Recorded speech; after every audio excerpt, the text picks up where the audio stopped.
हर बार जब बाहर बिजली कड़कती थी तो वह आदमी पाइप पर प्रहार करता था, क्योंकि शोर को छुपाने और ऊपर मौजूद गार्डों को इसके बारे में पता न चलने देने का यही एकमात्र तरीका था। यह मोटा पाइप ही बाहर निकलने का उसका एकमात्र रास्ता था। एक दर्जन से अधिक बार कोशिश करने के बाद वह आखिरकार उसे तोड़ने में सफल हो गया।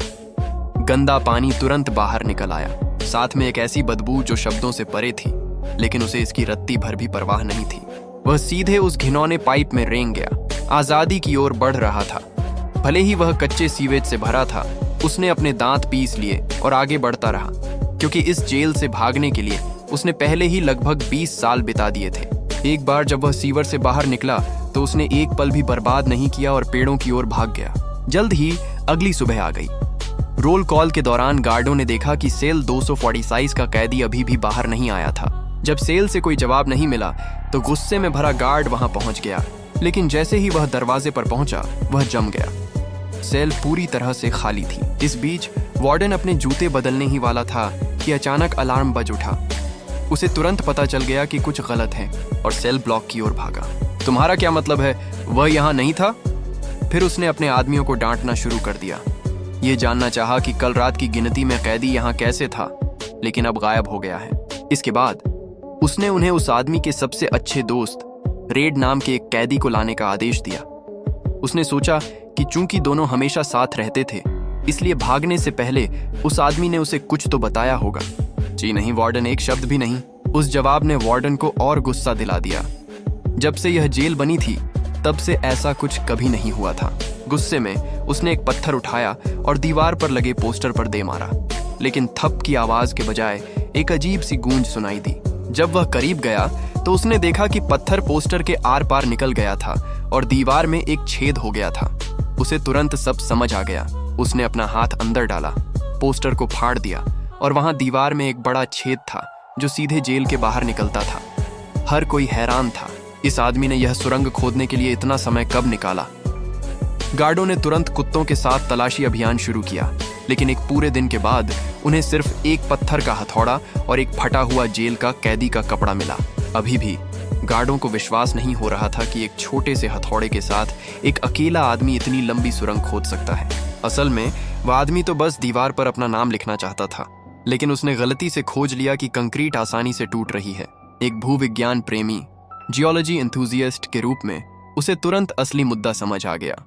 सालों की उपेक्षा ने जेल की दीवारों को कमजोर बना दिया था और मौसम की मार ने कंक्रीट को खराब कर दिया था। उस पल में उसने महसूस किया कि यह ऊपर से मिला एक उपहार है। उस दिन के बाद जब भी उसे मौका मिलता वह दीवार पर चोट करता रहता। पोस्टर ने एक बेहतरीन कवर का काम किया।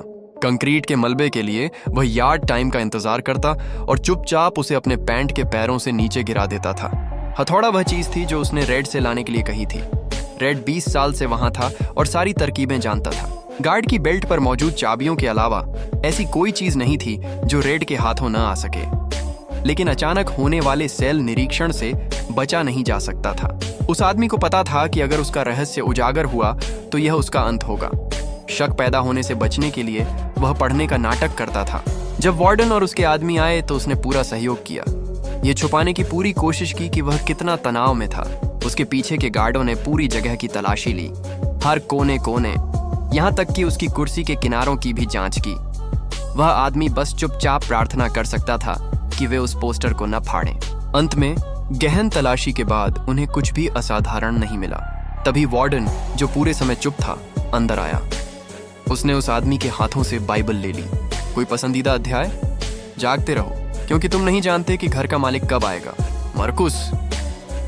जैसा कि किस्मत थी, वार्डन खुद भी बाइबल पढ़ने वाला था, इसलिए उस आदमी का जवाब उसे बहुत पसंद आया। भले ही जेल के नियम कैदियों को पोस्टर लटकाने से मना करते थे, लेकिन उसने एक विशेष अपवाद बनाया और इसे रहने दिया।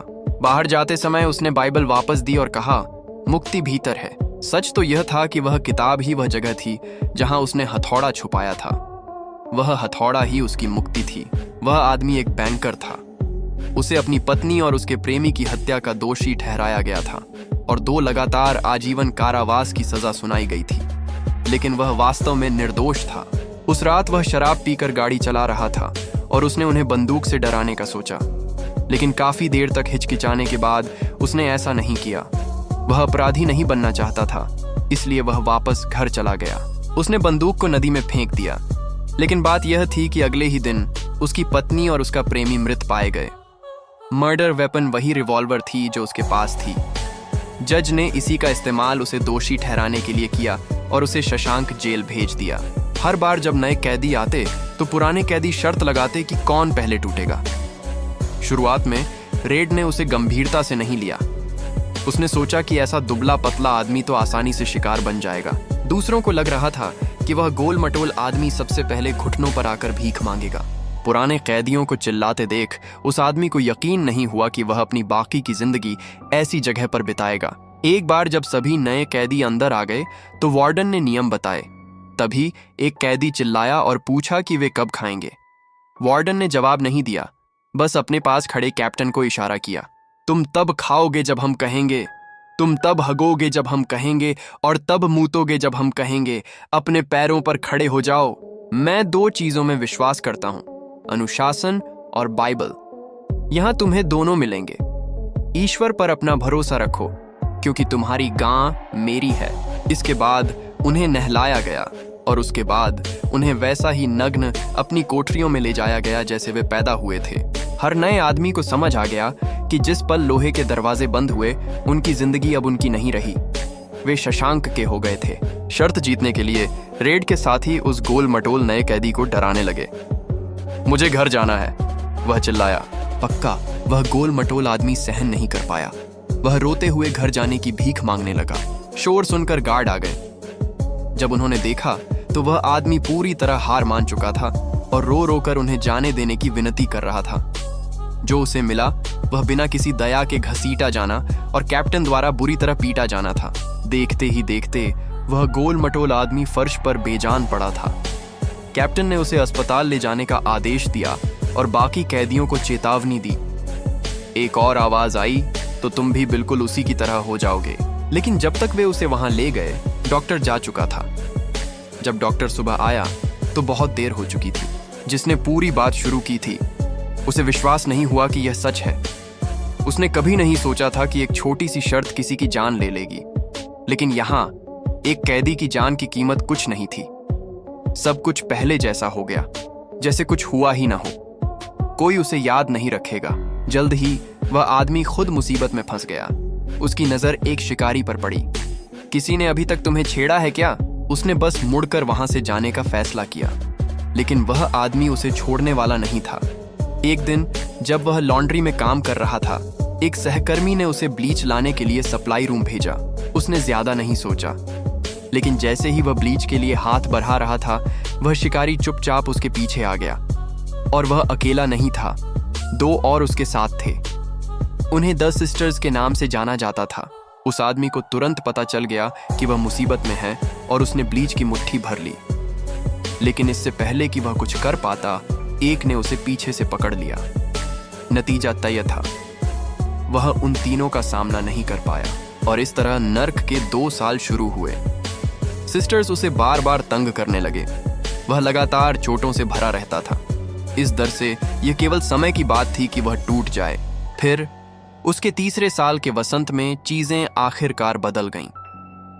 जेल की छत की मरम्मत की जरूरत थी और उन्हें 10 कैदियों की आवश्यकता थी। हर कोई जानता था कि एक विशेष काम का मतलब विशेष लाभ होता है। हर कोई उस टीम में शामिल होना चाहता था, लेकिन सीटें सीमित थीं। रेड जैसे अनुभवी ऑपरेटर के लिए यह कोई समस्या नहीं थी। उसने 10 सिगरेट के पैकेट देकर गार्डों को खुश किया और अपनी पूरी टीम को लिस्ट में शामिल कर लिया, जिसमें वह आदमी भी शामिल था। रेड जानता था कि वह क्या झेल रहा था और वह उस गरीब आदमी की मदद करना चाहता था। कम से कम जब तक छत का काम चला, सिस्टर्स उस तक नहीं पहुंच सके। लेकिन जैसा कि पता चला, इसने उस आदमी को सब कुछ बदलने का एक मौका दिया।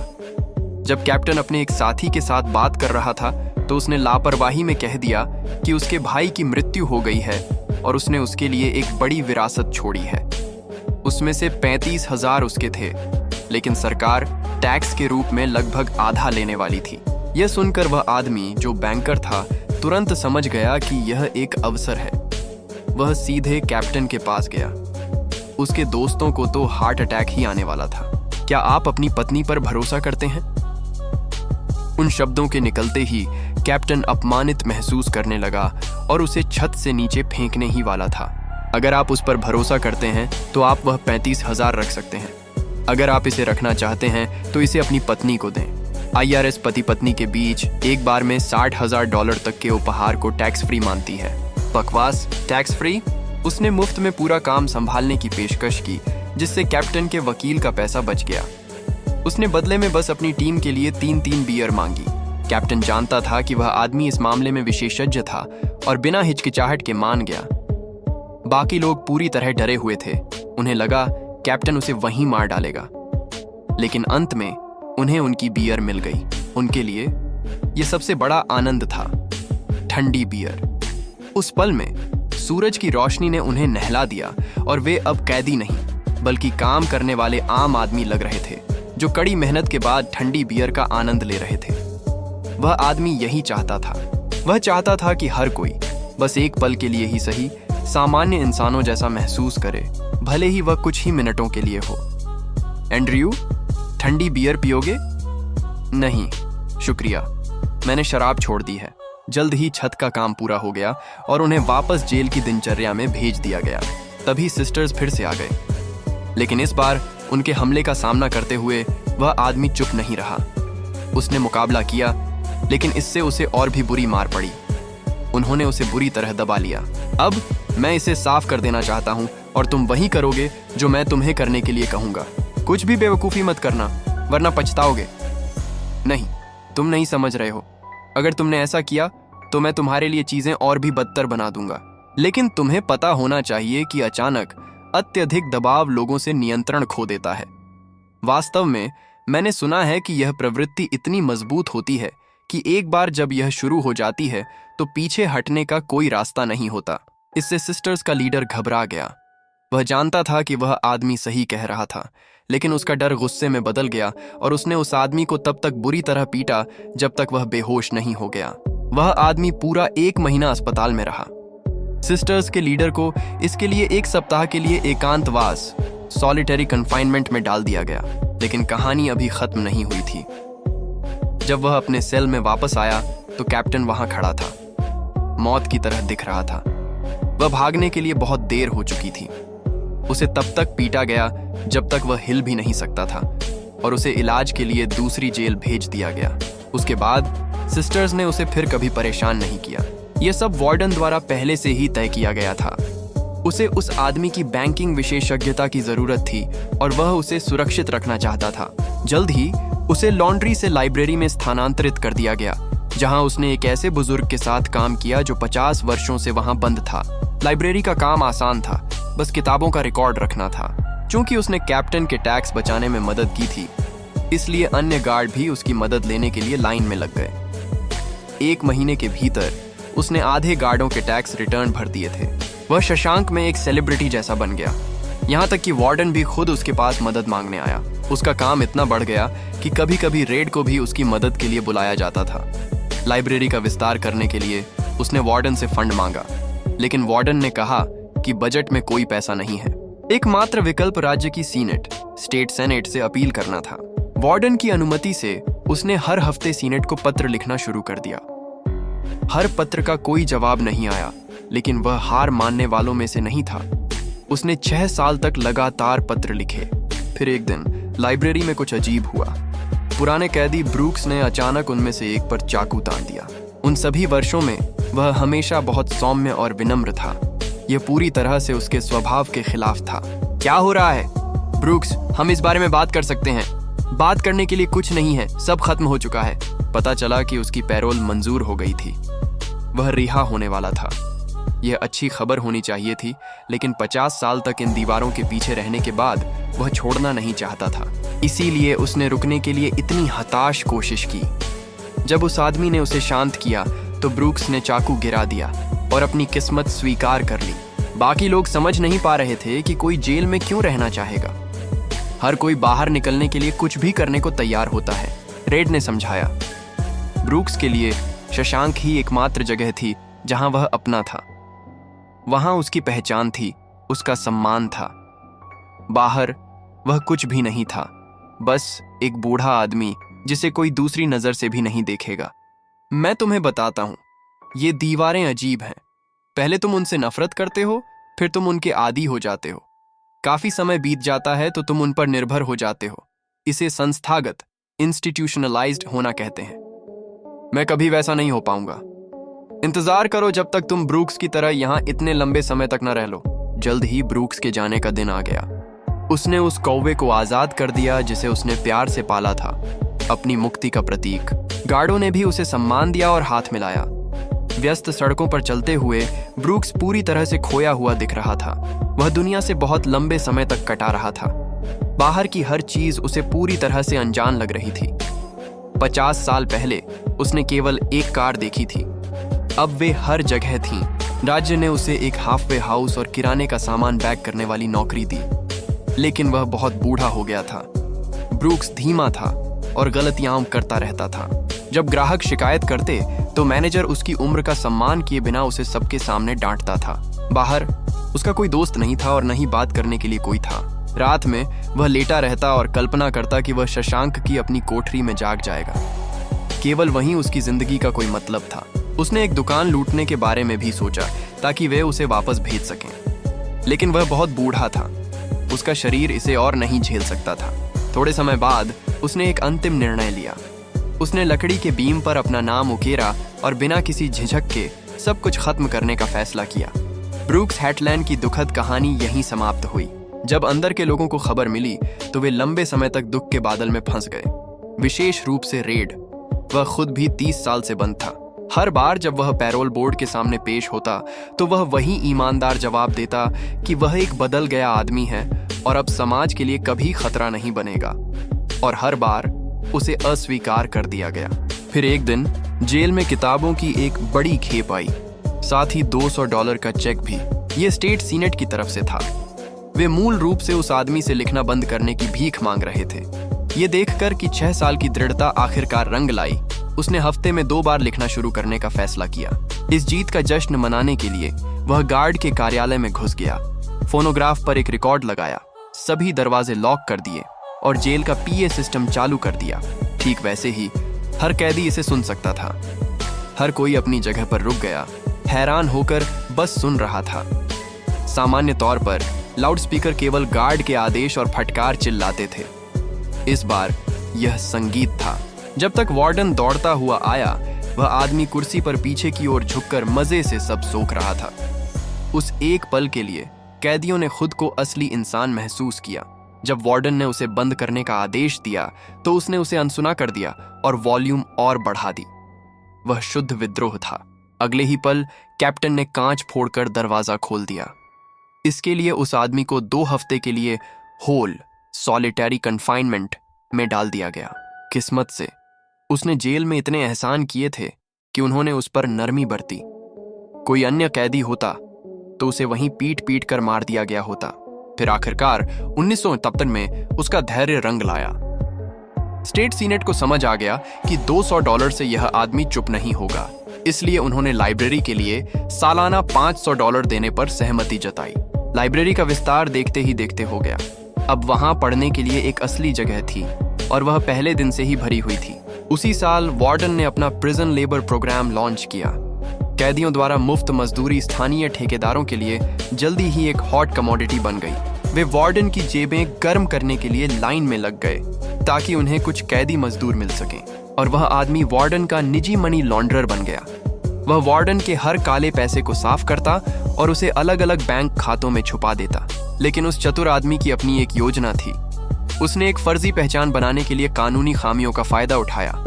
सभी बैंक खाते उस फर्जी नाम से थे, लेकिन जब भी वह आदमी चाहता वह खुद उस पहचान में कदम रख सकता था और हर पैसे के साथ बाहर निकल सकता था।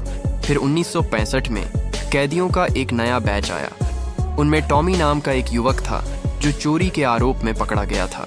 यह उसका पहला मौका नहीं था, इसलिए वह शुरू से ही घुल मिल गया। वह आदमी अच्छे दोस्त बन गए। टॉमी ने तो उससे GED की पढ़ाई में मदद भी मांगी ताकि बाहर निकलने पर उसे नौकरी मिल सके। टॉमी का आना ही था जिसने बैंकर के मर्डर केस के पीछे के सच को उजागर कर दिया। एक दिन रेड के साथ चैट करते हुए टॉमी ने पूछा कि वह आदमी यहाँ कैसे पहुंचा। अपनी पत्नी को एक गोल्फ प्रो के साथ बिस्तर में पकड़ा, दोनों का काम तमाम कर दिया। जब उसने यह सुना तो टॉमी के दिमाग में कुछ क्लिक हुआ। 4 साल पहले जब वह किसी दूसरी जेल में सजा काट रहा था, एक नया कैदी आया था। वह एक चोर था जिसे अपने किए हुए हर काम के बारे में डींग मारने का शौक था। उसका सबसे हालिया काम एक गोल्फ प्रो से जुड़ा था। वह आदमी के घर में घुसा और उसे किसी औरत के साथ आराम करते हुए देख लिया। गुस्से में उसने उनकी जान ले ली। उसे बाद में पता चला कि वह औरत एक बड़े बैंकर की पत्नी थी और वह बैंकर वही आदमी था जो उसके ठीक सामने खड़ा था। उसे सब समझ आ गया, वह वास्तव में निर्दोष था। वह सीधे वार्डन के पास गया और केस फिर से खोलने की भीख मांगी, लेकिन वार्डन अपनी दूध देने वाली गाय को आजाद नहीं करने वाला था। उसने टॉमी की कहानी को वार्डन की नजर में पाने के लिए एक झूठ बताकर खारिज कर दिया। सर, अगर मैं बाहर निकल गया तो मैं कभी नहीं बताऊंगा कि यहाँ क्या होता है। मैं भी उतना ही दोषी होऊंगा जितना आप ये पैसा लॉन्ड्रिंग के लिए। इतनी संवेदनशील बात छेड़ने पर वार्डन भड़क गया। उसने तुरंत उस आदमी को बाहर घसीटवाया और 1 महीने के लिए एकांतवास में डाल दिया। फिर उसने टॉमी को बुलाया। टॉमी को नहीं पता था कि वह एक जाल में फंस रहा है। वार्डन ने पहले तो बहुत दोस्ती दिखाई, उसे सिगरेट भी दी, सब कुछ इसीलिए ताकि वह जानकारी निकलवा सके कि क्या कहानी सच थी। जी सर, बिल्कुल। क्या तुम जज और जूरी के सामने शपथ लेने को तैयार होगे, बाइबल पर हाथ रखकर, और सर्वशक्तिमान ईश्वर की कसम खाओगे? बस मुझे वह मौका दीजिए। पुष्टि मिलने के बाद वार्डन ने आराम महसूस किया। उसने अपनी सिगरेट बुझाई और कैप्टन को इशारा किया। नतीजा तय था, टॉमी को बिना दया के मार दिया गया। जब उसने मना किया तो धमकियां शुरू हो गईं। लाइब्रेरी जला देंगे, उसे शिकारियों के साथ सेल में डाल देंगे, गार्ड प्रोटेक्शन छीन लेंगे। उसे मानने के सिवा कोई चारा नहीं था, लेकिन उसके दिमाग में एक साहसी विचार पहले से ही बन रहा था। उसने रेड को ढूंढा, अलविदा कहा और अपने सपने के बारे में बताया। जिहुआतानेहो नाम का एक छोटा सा शहर प्रशांत महासागर के किनारे। वह एक टूटी फूटी नाव खरीदेगा, उसे ठीक करेगा, एक छोटा होटल खोलेगा और अपनी बाकी जिंदगी वहां बिताएगा। उसने रेड से एक एहसान मांगा, अगर रेड कभी बाहर निकले तो बक्सटन नाम की जगह पर जाए। वहां एक बड़ी ओक का पेड़ है और उसके बगल में एक पत्थर की दीवार, काले ज्वालामुखी कांच, ब्लैक वॉल्केनिक ग्लास का एक टुकड़ा ढूंढना। उसके नीचे कुछ दफन है जो मैं चाहता हूं कि तुम्हारे पास हो। रेड हैरान था, उसे लगा वह आदमी पागल हो गया है। अगले दिन उसने वार्डन का लेजर चुपके से बदल दिया। वार्डन को कुछ पता नहीं चला और उसने फर्जी दस्तावेज खुद तिजोरी में बंद कर दी। बाहर जाते समय वार्डन ने उसे जूते पॉलिश करने की याद दिलाई। उस आदमी ने जूते पॉलिश किए और उन्हें अपने पैरों में पहन लिया। रेड ने उसके चेहरे पर एक डरावना भाव देखा। लाइट्स बंद होने के बाद उस आदमी ने अपना जेल का कपड़ा उतार दिया, वार्डन का सूट और टाई पहन ली। 20 साल की मेहनत के बाद उसकी सुरंग पूरी हो गई थी। अंधेरे के आड़ में उसने अपनी आजादी की राह पकड़ ली। अगली ही सुबह वह बैंक में गया और वार्डन का सारा पैसा निकाल लिया। उसने एक कन्वर्टिबल खरीदी और नई जिंदगी शुरू करने निकल पड़ा। वार्डन ने तिजोरी खोली तो उसे सिर्फ बाइबल मिली। उसे वह छिपे हुए हथौड़े वाला कंपार्टमेंट मिला। बहुत देर हो चुकी थी। उसने सभी सबूत, रिश्वत और मर्डर का कच्चा चिट्ठा अखबार को भेज दिया था। फेड्स के आने में ज्यादा समय नहीं लगा। वार्डन को पता था कि अब जेल का मतलब क्या है। उस अपमान का सामना करने के बजाय उसने खुद को गोली मारकर खत्म कर लिया। हालांकि एंडी चला गया था, लेकिन उसकी कहानी दीवारों के अंदर अमर हो गई। वार्डन के जाने के बाद अंदर का जीवन काफी सुधर गया और रेड को आखिरकार तीसरी बार में पैरोल मिल गई। वह 40 साल से अंदर था। इस बार बोर्ड ने हाँ कह दिया। जैसे ब्रूक्स, उसने भी सूट पहना और जेल से बाहर कदम रखा। बस में वापस लौटते समय वह भी ब्रूक्स की तरह सुन्न था। उसे वही कमरा और वही किराने की दुकान की नौकरी मिली। उसे समझ आ गया कि वह बाहर की जिंदगी के लिए अभी तैयार नहीं था। 40 साल से मैं बाथरूम जाने की अनुमति मांग रहा था। उसका बस मन करता था कि वह पैरोल तोड़ दे ताकि उसे वापस भेज दिया जाए। वह लगभग ब्रूक्स की तरह ही खत्म होने वाला था, लेकिन किसी चीज ने उसे उस वादे की याद दिलाई जो उसने किया था। वह बक्सटन की उस जगह पर गया। पहाड़ियों और खेतों को पार करने के बाद उसे ओक का पेड़ मिला। पत्थर की दीवार के साथ उसे वह काला ज्वालामुखी कांच मिल गया। उसने पत्थर हटाया तो वहां एक धूल भरी टिन की डिब्बी थी। उसे खोलकर देखा तो अंदर एक खत और ढेर सारे पैसे थे। खत में लिखा था कि उसने जिहुआतानेहो में पहले से ही एक शतरंज की बिसात बिछा रखी है और वह बस रेड के आने का इंतजार कर रहा है। याद रखना रेड, उम्मीद एक अच्छी चीज है, शायद सबसे अच्छी, और कोई भी अच्छी चीज कभी नहीं मरती। मैं उम्मीद करूंगा कि यह खत तुम्हें सही सलामत मिले। तुम्हारा दोस्त एंडी। जीना शुरू करो या मरना शुरू करो। यह कहकर उसने अपनी टोपी उतारी। वहां बीम पर लिखा था ब्रूक्स वॉज हियर।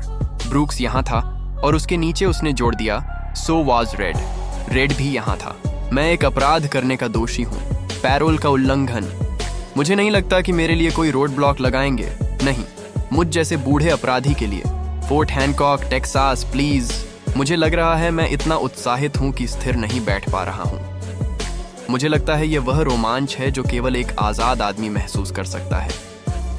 एक आज़ाद आदमी एक लंबी यात्रा की शुरुआत में जिसका अंत अनिश्चित है। मुझे उम्मीद है कि मैं सीमा पार कर पाऊंगा। अंत में वह समुद्र के किनारे उस आदमी से मिलता है। एंडी अपनी पुरानी नाव को ठीक कर रहा था। वे दोनों मुस्कुराते हुए एक दूसरे की ओर बढ़ते हैं। कहानी एक सुकून भरी आज़ादी के साथ खत्म होती है।